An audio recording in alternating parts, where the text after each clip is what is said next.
अस्सलाम वालेकुम। आज मैं आपके लिए रेसिपी लेकर आई हूँ चटपटे भुने हुए गोश्त की। और बहुत जल्दी बन जाती है रेसिपी और बहुत मज़ेदार। तो चलिए इसको बनाते हैं। इसके लिए सबसे पहले मैंने कुकर को गर्म कर लिया है और उसमें मैं आधा कप ऑयल डालूँगी और ऑयल को अच्छे से गर्म करना है। ऑयल को अच्छे से गर्म करने के बाद इसमें 2 मीडियम साइज़ की प्याज मैंने कट की हैं और स्लाइसेस में काट ली हैं इसको। और इसको डाल के इसमें फ्राई करना है। इसको हल्का सा ब्राउन करना है, ज़्यादा डार्क ब्राउन नहीं करना है। इसको अच्छे से इसको फ्राई कर लें।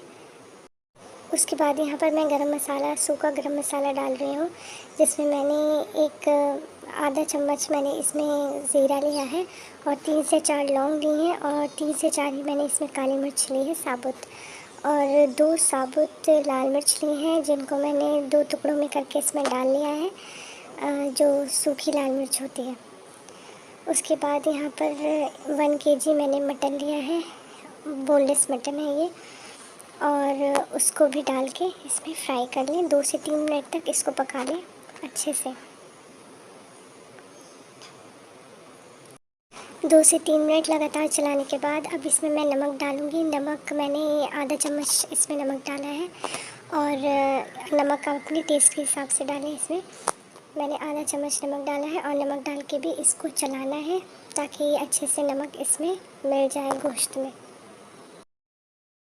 अब 2 चम्मच यहाँ पर मैं लहसुन अदरक का पेस्ट डालूँगी। 2 चम्मच लिया है मैंने जिंजर गार्लिक पेस्ट। इसको डाल के भी अच्छे से इसमें मिला लें। 2 से 3 बार चला लें इसको। इसको भूनना बाद में है, लेकिन अच्छे से मसाले इसमें घुल मिल जाए तो लगातार चलाते हुए इसको पकाना है। अब यहाँ पर मैं कुछ सूखे मसाले डाल रही हूँ। इसमें आधा चम्मच मैंने रेड चिली पाउडर लिया है और 1/4 चम्मच इसमें मैंने लिया है हल्दी पाउडर और आधा चम्मच धनिया पाउडर। मसाले इसमें कम ही जाएंगे, कम मसालों में ही ये बहुत अच्छा बनता है। ज़्यादा मसाले इसमें नहीं डालना है।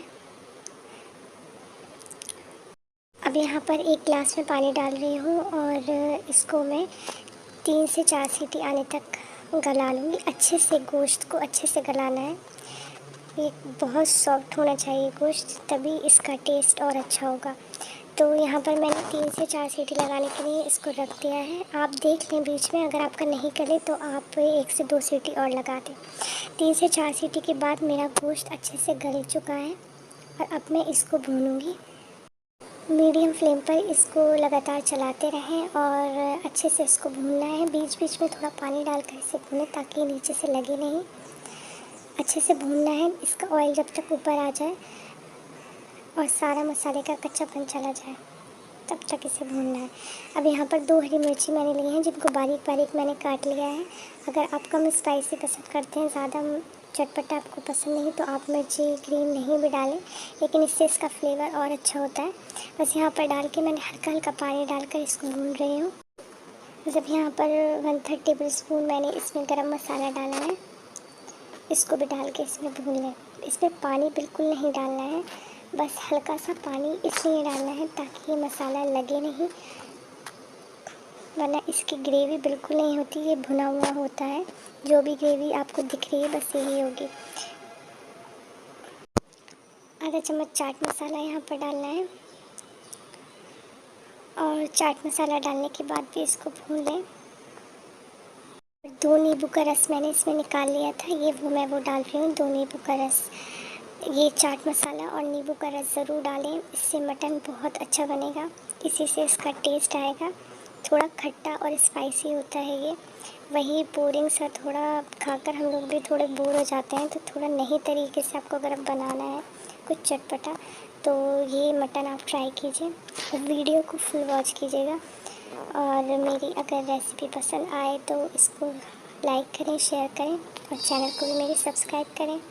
अब ये बिल्कुल तैयार हो चुका है। मैंने इसको 10 मिनट तक अच्छे से भूना और बिल्कुल तैयार है और इसको सर्व करते हैं। बस अब इसे चपाती या नान के साथ सर्व कीजिए और ट्राई ज़रूर कीजिए एक बार इसको। और वीडियो पसंद आए तो लाइक शेयर करें। अल्लाह हाफ़िज़।